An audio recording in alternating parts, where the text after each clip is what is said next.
Dans le monde scientifique, en fait, la sobriété, c'est un enjeu.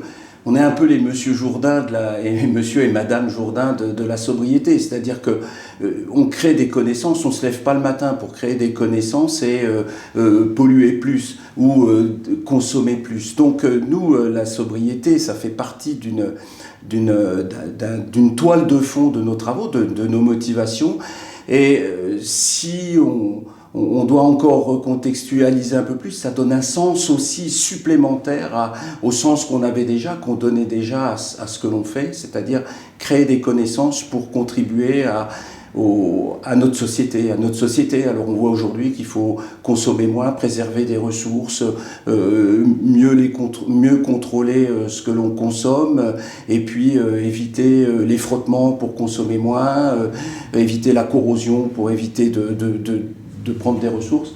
Donc là, pour nous, la sobriété, on en fait tous les jours. Et puis, ce qui est aussi important, c'est qu'on est en ingénierie.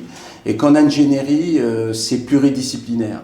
Et ça demande de convoquer les mathématiciens, les physiciens, les chimistes, les électrochimistes, et pour travailler sur des concepts scientifiques, mais aussi d'intégrer, on doit créer maintenant des ponts, et on l'a bien compris ici au sein de l'INSA, on doit créer des ponts pour travailler avec les sciences humaines. Et ça, c'est un axe fort qu'on développe ici au sein de l'établissement, se rapprocher des sciences humaines pour comprendre déjà l'enjeu de ce qu'on fait et pouvoir essayer de prendre en compte ce qui va contribuer au changement de comportement.